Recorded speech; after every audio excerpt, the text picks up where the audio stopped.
இறை இயேசுவில் அன்புமிக்க சகோதர சகோதரிகளே, இந்த நாளிலே நாம் கேட்கப் போகிற செய்தி என்னவென்றால்,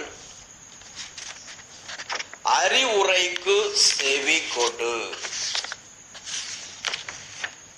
நம்முடைய வாழ்விலே கடவுளுடைய ஆசீர்வாதம் நமக்கு வேண்டும் என்றால் அறிவுரைக்கு செவி கொடுக்க வேண்டும். ஒரு பழமொழி சொல்வார்கள், சொல் புத்தி வேணும், இல்லாட்டி சொந்த புத்தி வேண்டும் என்று சொல்லுவார்கள். ஆக நாம் பெரியோர்களின் அறிவுரைக்கு செவி கொடுக்க வேண்டும், பெற்றோரின் அறிவுரைக்கு செவி கொடுக்க வேண்டும், இறை ஊழியர்களின் அறிவுரைக்கு செவி கொடுக்க வேண்டும். நீதிமொழிகள் 6:20-21, பிள்ளாய், உன் தந்தையின் கட்டளையை கடைபிடி, தாயின் அறிவுரையை புறக்கணிக்காதே, அவற்றை எப்போதும் உன் இதயத்தில் இருத்தி வை, உன் கழுத்துக்கு மாலை என அணிந்து கொள். ஆக பெற்றோர் சொல்லுகிற புத்திமதியை நாம் கேட்டு அதன்படி நடக்க வேண்டும். முதலாவதாக, ஈசாக்கு தந்தையின் அறிவுரைக்கு செவி கொடுத்தார். தொடக்க நூல் 22வது அதிகாரம் 9-10 வசனங்கள். ஆபிரகாமுக்கு கடவுள் குறிப்பிட்டு சொல்லிய இடத்தை அவர்கள் அடைந்தனர். அங்கே ஆபிரகாம் ஒரு பலிபீடம் அமைத்து அதன் மேல் விறகு கட்டைகளை அடுக்கி வைத்தார். பின் தன் மகன் ஈசாக்கை கட்டி பீடத்தின் மீதிருந்த விறகு கட்டைகளின் மேல் கிடத்தினார். ஆபிரகாம் தன் மகனை வெட்டுமாறு தம் கையை நீட்டி கத்தியை கையில் எடுத்தார். ஆக அந்த குழந்தை, இந்த சிறுவன் ஈசாக்கு ஒன்றுமே சொல்லல. ஆபிரகாமும் அந்த கையை கட்டுறாரு, காலை கட்டுறாரு, தூக்கி அல்லது அவரே தூக்கி வச்சிருக்கலாம். அல்ல ஒரு சிலர் சொல்றாங்க, ஆபிரகாம் வயசாச்சு, அவரால் தூக்க முடியாது. ஈசாக்கே சுயமா அந்த பலிபீடத்தின் மேல், அந்த விறகு கட்டைகள் மேல் அவரே, அந்த குழந்தை அவரே அந்த வேலை படுத்துக்கிட்டாராம். பலி செலுத்தப்படுவதற்கு, வெட்டப்படுவதற்கு என்று ஒரு சிலர் இவ்வாறாக சொல்லுவார்கள். எது எப்படியோ, ஆனால் ஈசாக்கு தந்தை சொல்றபடி கேட்டார். பலி செலுத்தப்படுவதற்கு, வெட்டப்படுவதற்கு, கொல்லப்படுவதற்கு அவர் தன்னையே ஒப்பு கொடுத்தார். எதிர் பேச்சு பேசவில்லை. ஏன், என்ன என்று எந்த கேள்வியும் கேட்டதாக பைபிளில் இல்லை. ஆக ஒன்றை மட்டும் புரிந்து கொள்ளலாம், ஈசாக்கு தந்தை சொன்னபடி கேட்டார். தந்தை சொன்னபடியே வீட்டிலிருந்து புறப்பட்டு வர்றாங்க. அந்த விறகு கட்டையை தூக்கிக்கிட்டு அப்பாவோட சேர்ந்துட்டு வந்த ஈசாக்கு வர்றாரு. ஆக எந்த அளவுக்கு ஒரு கீழ்ப்படிதல், அறிவுரையை கேட்பது இருக்கிறது பாருங்கள் ஈசாக்குக்கு. அதனால்தான் ஆண்டவர் ஈசாக்குக்கு வாக்கு கொடுக்கிறார். தொடக்க நூல் 20-24 அன்றிரவு ஆண்டவர் அவருக்கு தோன்றி, உன் தந்தை ஆபிரகாமின் கடவுள் நானே, அஞ்சாதே, ஏனெனில் நான் உன்னோடு இருக்கிறேன், உனக்கு ஆசி வழங்கி என் ஊழியன் ஆபிரகாமின் பொருட்டு உனது வழிமரபை பெருகச் செய்வேன் என்றார். கடவுள் வாக்கு கொடுக்கிறார், உன் வழிமரபை நான் பெருகச் செய்வேன், உன்னை விடமாட்டேன், உன்னை கைவிட மாட்டேன், உன்னோடு இருப்பேன். இவ்வாறு அஞ்சாதே, கலங்காதே என்று கடவுள் ஈசாக்குக்கு இவ்வாறு சொல்லுகிறார் என்றால் அதற்கு காரணம் தந்தைக்கு கீழ்ப்படிந்தார், தந்தையின் வார்த்தைக்கு கீழ்ப்படிந்தார், பெற்றோரை மதிக்கிறவராக இருந்தார் ஈசாக்கு. அதனால்தான் கடவுளுடைய ஆசீர்வாதம் அவருக்கு கிடைத்தது. நமக்கும் கடவுளுடைய ஆசீர்வாதம் வேண்டும் என்றால் பெற்றோருடைய வார்த்தைக்கு கீழ்ப்படிய வேண்டும். பெற்றோர் யாரும் பிள்ளைகளுக்கு தீமை வரும்படியாக தவறான வழியை காண்பிக்க மாட்டார்கள். தவறான வழியில் செல்லுங்கள் என்று யாரும் சொல்ல மாட்டார்கள். சரியான வழியில் செல்ல வேண்டும் என்றுதான் சொல்லுவார்கள். ஆக பெற்றோருடைய மனதை புண்படுத்த கூடாது, அவர்கள் சொல்வதை கேட்க வேண்டும். இன்னொரு காரியம், தந்தை சொன்னவாறே ரெபேக்காளை திருமணம் செய்கிறார். ஆபிரகாம் சொல்றாரு, தன்னுடைய வேலைக்காரன் மூத்த வேலைக்காரர்கிட்ட சொல்லி போய் பெண் பார்த்து விட்டு வா என்று சொல்லி போய் அவர் மூலமாக ரெபேக்காள் அழைத்து வருகிறார். தந்தை சொன்னபடியே ஈசாக்கு அந்த ரெபேக்காளை மணந்து கொள்கிறார். எதிர்பேச்சு பேசல, அல்லது தனக்கு இஷ்டமான பெண்ணை வேறு யாரையும் மனம் புரியவில்லை. அவர் 40 வயசுல தான் கல்யாணம் முடிக்கிறாரு. அப்ப வரைக்கும் அவர் கடவுளுக்கு விருப்பமாக தவறான வழியில் செல்லாமல் ஒழுங்காக இருக்கிறார். தந்தை சொன்னபடி மணந்து கொள்ளுகிறார் ரெபேக்காளை. ஆக இந்த காலத்துல எப்படி நம் இளைஞர்கள் இளம்பெண்கள் எப்படி இருக்கிறாங்க? பெற்றோர் சொன்னபடி திருமணம் முடிக்கிறார்களா? பெற்றோர் பார்த்த பெண்ணை அந்த மாப்பிள்ளையை முடிக்கிறவர்களாக இருக்கிறார்களா? அல்லது தன் இஷ்ட பிரகாரமாக செய்கிறார்களா? அந்த நேரம் வருவரை காத்திருக்கிறார்களா? சரியான நேரம் வரட்டும், கடவுளை எனக்கு நல்ல ஒரு துணையை அமைத்து தரட்டும் என்று இவ்வாறாக காத்திருக்கிறார்களா? அல்லது தன் இஷ்ட பிரகாரமாக தன்னுடைய சொந்த ஞானம், சொந்த புத்தி, சொந்த அறிவை வைத்து தேர்ந்தெடுக்கிறார்களா? எது நல்லது? கடவுள் நிர்ணயிக்க வேண்டும். பெற்றோர் மூலமாக ஆண்டவர் நல்ல ஒரு துணை அமைத்து தருவார். அதற்காக காத்திருக்க வேண்டும். நீதிமொழிகள் 23, 23, 25. பெற்ற தந்தைக்கு செவி கொடு, உன் தாய் முதுமை அடையும் போது அவரை இழிவாக எண்ணாதே. நீ உன் தந்தையையும் உன் தாயையும் மகிழ்விப்பாயாக, உன்னை பெற்றவளை களி கூறச் செய்வாயாக. ஆக பெற்றோரை நாம் மகிழ்ச்சி படுத்த வேண்டும்.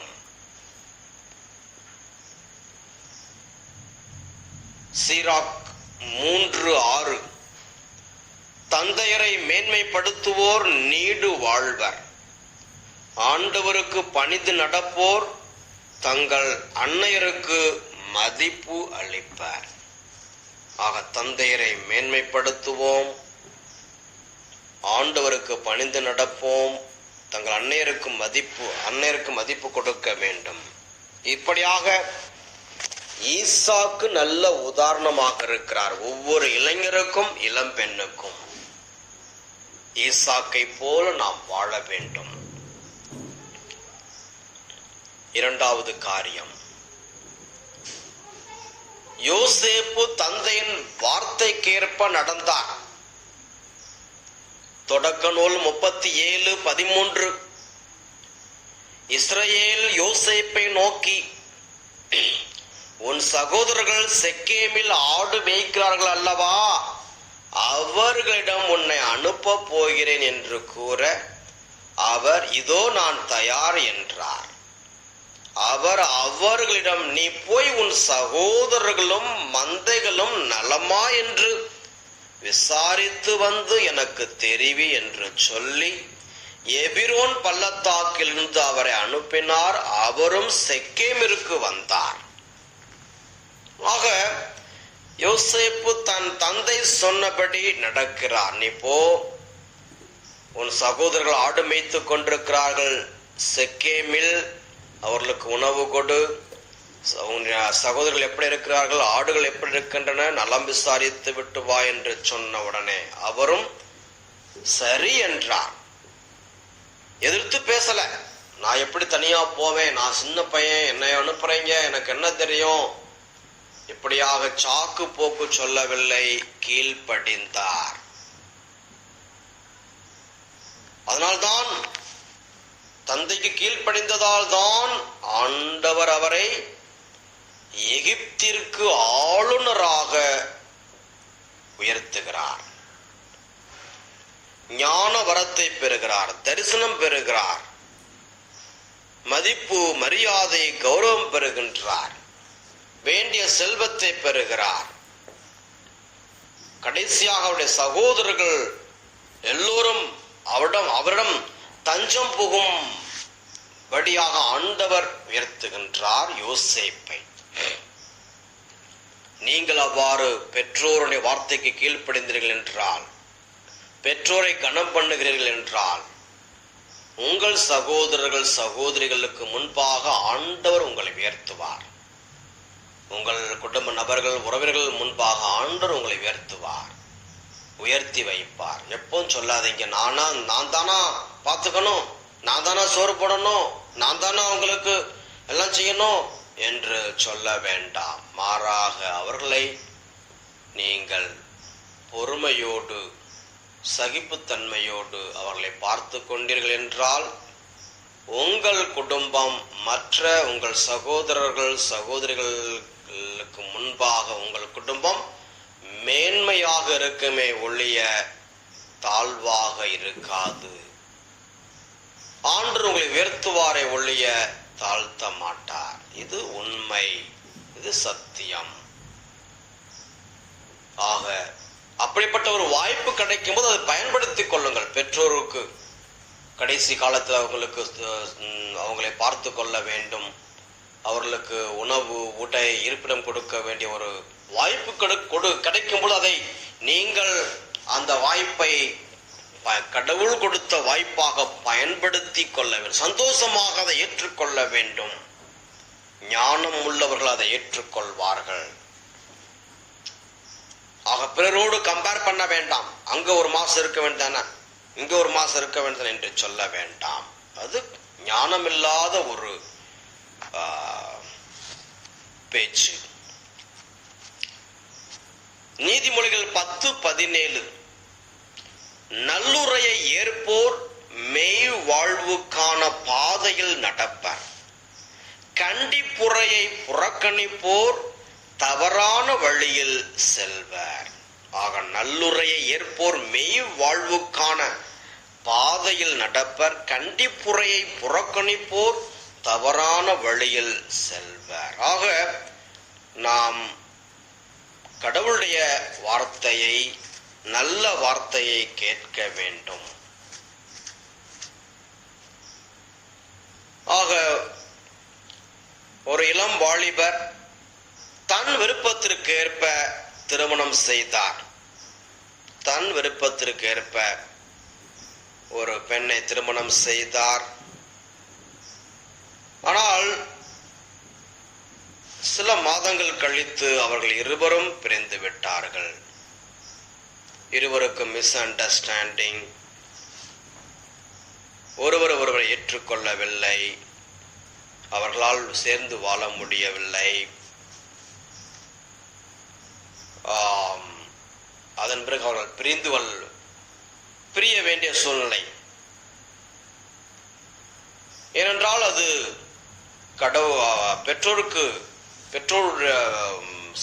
பெற்றோரை சந்தோஷப்படுத்தியதாக இல்லை. பெற்றோர் அவர்களுடைய வார்த்தையை கேட்கவில்லை. ஆக கடவுள் பெற்றோருடைய வார்த்தைக்கு கீழ்ப்படிந்து நடக்க வேண்டும். கவர்மெண்ட் வேலை கிடைச்சாலும் சரி, பெற்றோரை மதிக்கணும். அதிகமா படிச்சிருந்தாலும் சரி பெற்றோரை மதிக்கணும், அவங்க அறிவுரையை கேட்கணும்.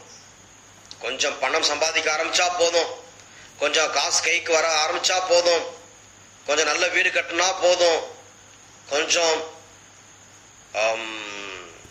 பேரும் புகழும் கிடைச்சா போதும், பெற்றோரை மதிக்கிறது இல்லை, கூட பிறந்தவர்களை மதிக்கிறது இல்லை, நான் தான் பெரிய ஆள் என்று அப்படி இருப்பது அது ஞானமில்லாத ஒரு காரியம். எவ்வளவுதான் நாம் உயர்ந்திருந்தாலும், கவர்மெண்ட் வேலை கிடைச்சாலும், பணம் இருந்தாலும், வீடு கட்டினாலும் பெற்றோரை மதிக்க வேண்டும், பெரியோரை மதிக்க வேண்டும், ஆசிரியர்களை மதிக்க வேண்டும், குருக்களை மதிக்க வேண்டும், இறை ஊழியர்களை மதிக்க வேண்டும், அவர்களை வார்த்தையை கேட்க வேண்டும்.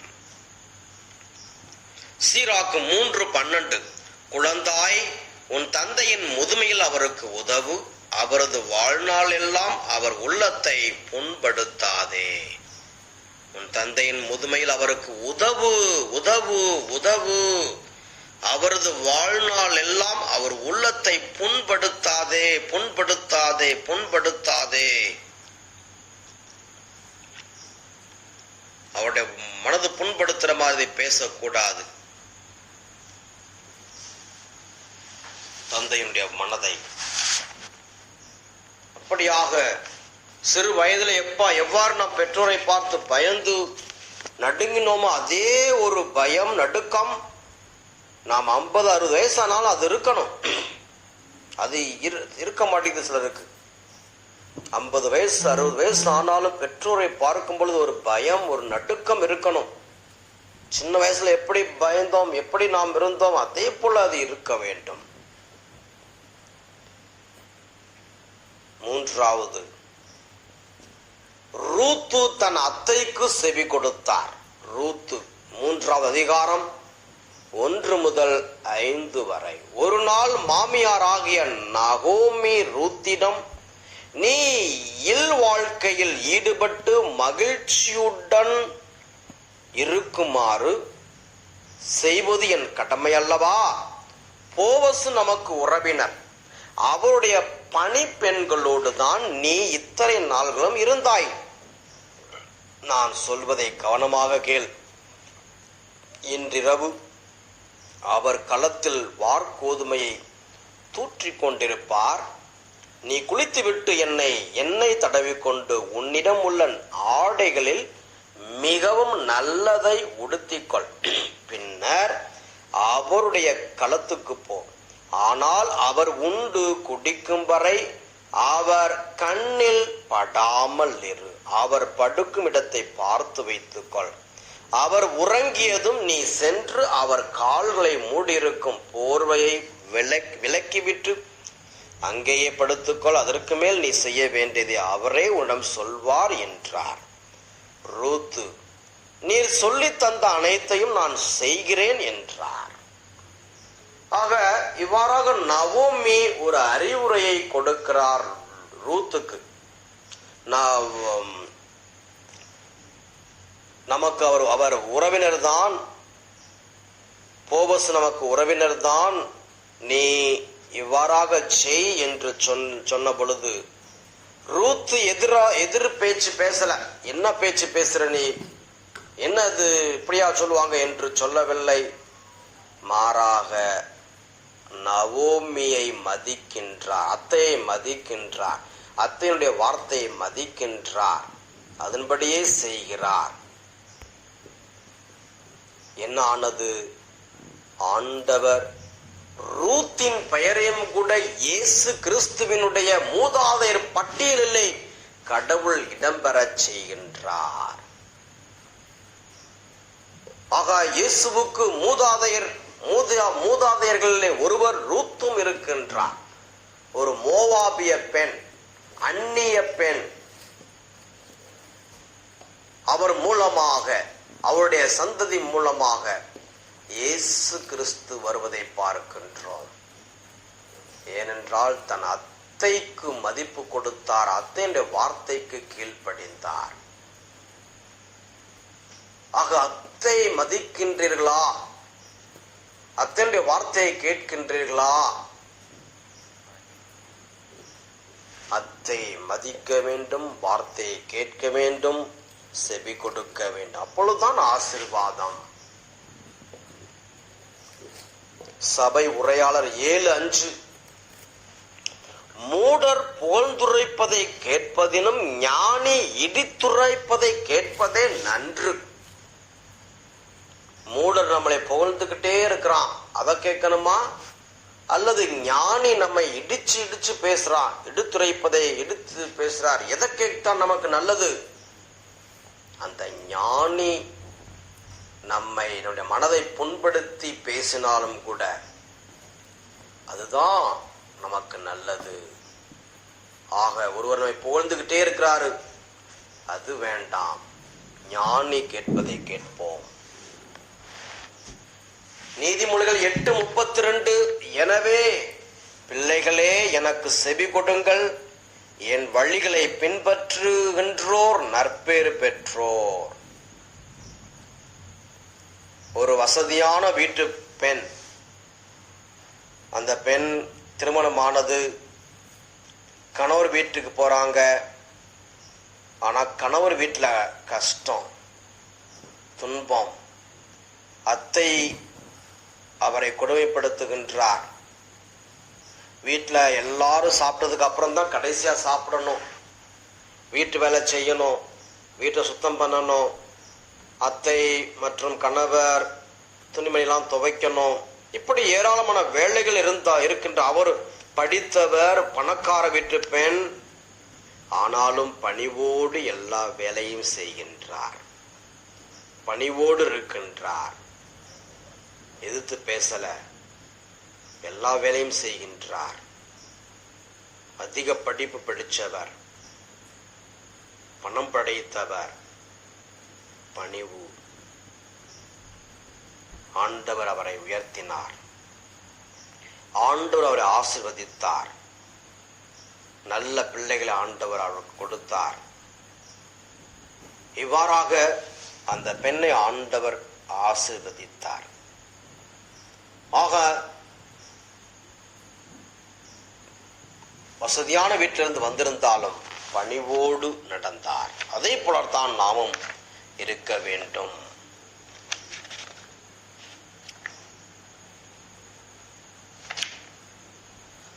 ஆக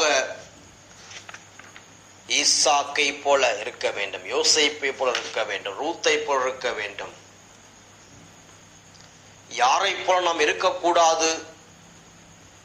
ஏலியின் புதல்வர்கள் ஒப்னி பினகாசை போல நாம் இருக்கக்கூடாது. அவர்கள் தந்தையினுடைய அறிவுரைக்கு செவி கொடுக்கவில்லை. அதனால் அவர்களுக்கு என்ன ஆனது? 1 சாமுவேல் 2:22 முதல் 25 நான் வாசிக்கிறேன். ஏலி முதிர்ந்த வயதடைந்தார். தம் பிள்ளைகள் இஸ்ரவேலருக்கு எதிராக செய்த அனைத்தையும், சந்திப்பு கூடார வாயிலில் ஊழியம் செய்து வந்த பெண்களோடு தகாத உறவு கொண்டிருந்ததையும் கேட்டறிந்தார். அவர் அவர்களை நோக்கி கூறியது, நீங்கள் ஏன் இவ்வாறு செய்கிறீர்கள்? இவ்வனைத்து மக்களிடமிருந்தும் உங்கள் தீய நடவடிக்கைகளை பற்றி கேள்விப்படுகிறேனே. வேண்டாம் பிள்ளைகளே, ஆண்டவரின் மக்களிடையே பரவி இருப்பதாக நான் கேள்விப்படும் இச்செய்தி நல்லதல்ல.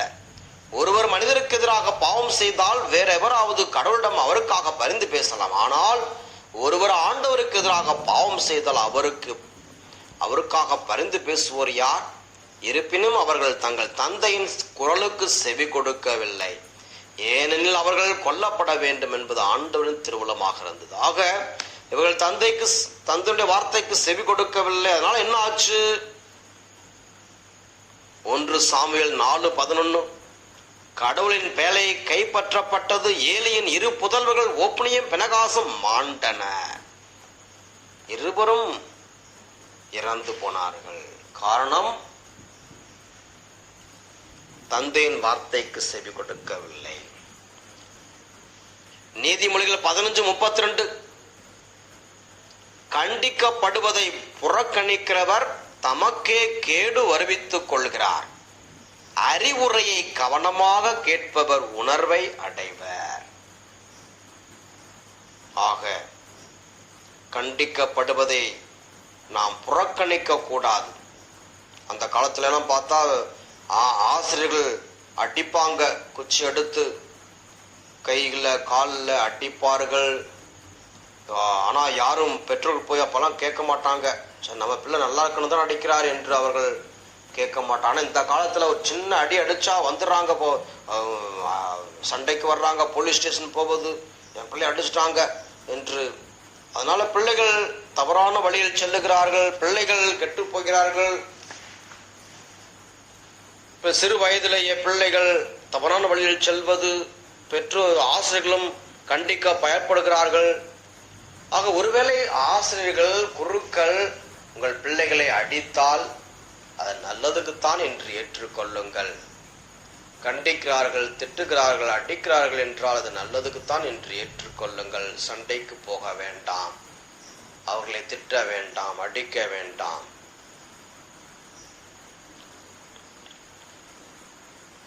ஜெபிப்போமா. நன்றி ஏசப்பா, இயேசுவே, தர்மியான செய்திக்காக நன்றி ஆண்டவரே. ஏசப்பா ஆண்டவரே, நாங்கள் உம்முடைய வார்த்தைக்கு செவி கொடுக்க வேண்டும், பெற்றோருடைய வார்த்தைக்கு செவி கொடுக்க வேண்டும். நன்றி இயேசுவே. கண்டிக்கப்படுதலை நாங்கள் ஏற்றுக்கொள்ள வேண்டும், புறக்கணிக்க கூடாது. இயேசுவே, ஒவ்வொருவரையும் ஆசீர்வதிங்க, உம்முடைய பரிசுத்த ரத்தத்தால கழுவுங்க ஆண்டவரே.